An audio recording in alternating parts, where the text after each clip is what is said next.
GCSE Physics boosters, uses of nuclear radiation.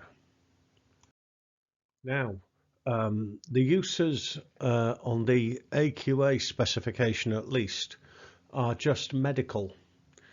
Uses of nuclear radiation in medicine, and it mentions medical imaging for diagnosis. Diagnosis means finding out what's wrong with somebody, and to destroy or control unwanted tissue, for example, cancer, okay, to actually treat cancer.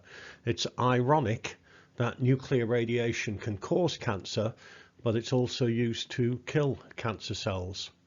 Now, there are lots of different techniques. There are dozens and dozens of them, and I'm not going to do all of them. I'm just going to talk about a couple. But basically, all you need to worry about is if you remember the properties of alpha, beta, and gamma in terms of their range and their penetrating power, etc., and you understand what half-life means, then you should be okay. It'll be like a comprehension thing, and you'll be applying that knowledge to answering the question. Here's an example now. Radioactive iodine is used in imaging the thyroid gland. The thyroid gland is in your neck, and it does various important jobs in your body. And basically, the patient is injected with a small amount of radioactive iodine, which emits gamma radiation, and iodine naturally collects in the thyroid gland. And then outside the body, you use a thing called a gamma camera, and that detects the radiation coming out of your body. And the scan is usually done a few days after the injection to give the iodine time to kind of mix with your blood and to be absorbed by your thyroid gland. Okay, and then you can, by looking at the images that you get, you can see how well the thyroid gland is functioning. You know, what's wrong with it, basically. So, why is a source of gamma radiation used? Why not alpha or beta? And what kind of half-life should the isotope have? And this is a very, very typical kind of question you might get. And the answers are, now, gamma radiation can escape the body. It can get out of your body so that you can detect it. Alpha certainly can't. It can't get through your skin. Most of the beta radiation, if your thyroid was giving off beta, most of that would be absorbed and it wouldn't escape. What kind of half-life? Well, generally, when they're putting sources inside your body, you should have a short half-life. Like, it might just be a few hours. In this case, they would use one which had a half-life of a week or two, because you have to wait for a day, a couple of days, for the thyroid to absorb the radioactive stuff. But once it's done its job, you want it to decay, you want it to go away, and that will minimize the damage. So basically, things that you put inside your body, you want them to have a short half-life.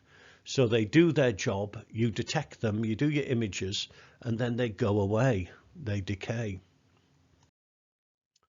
Now, this iodine thyroid imaging, it's an example of a tracer technique, because what we are doing is we are tracing, we are tracing the journey of the isotope through the person's body. It's a tracer technique. Another example of this is when you have a PET scan. Now, this is something we do in A-level physics. We talk about positron emission tomography. And basically, you give the person some radioactive glucose, as in the glucose has got some oxygen in it, oxygen which is radioactive. I think it's oxygen 15. And that collects basically where there's lots of respiration going on. That's where glucose tends to go. And that decays and it gives off gamma, and well, it actually gives off something called positrons, which very soon cause a nuclear reaction which produces gamma photons. You detect the gamma photons and you can build up an image of the body. It's called a PET scan. Okay, now nuclear radiation destroys cells. Yes, it damages living tissue. Now, can it be used to destroy cancer cells? And the answer is yes, and that's radiotherapy. Now, looking at this guy on the bench, you've got a beam of gamma radiation is being aimed at a brain tumor. And this machine turns around and it aims this beam of radiation at the tumor from lots and lots of different angles. So why? Because then the tumor will get a very large dose of radiation, but the rest of the skull, the rest of the person's head, will get a much lower dose, and that's one way of minimizing the harmful effects. Basically, you're shooting at the tumor from lots of different angles so that the rest of the head doesn't get a very big dose, but the tumor does. Now, the source, actually, cobalt-60, usually, well, the source usually used emits lots of beta and gamma. So why is there some distance between the source and the patient? Looking there, there's almost a meter between the source and the patient's head. Why? Because the beta won't be able to reach the person's head.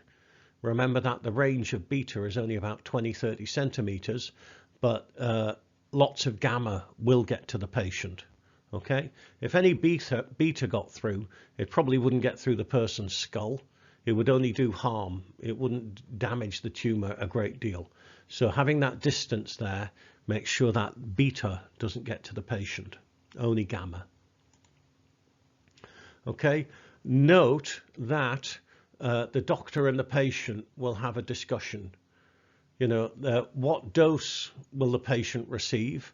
Remember, we talked about dose being measured in millisieverts, okay? And basically, do the benefits of the treatment outweigh the risks involved?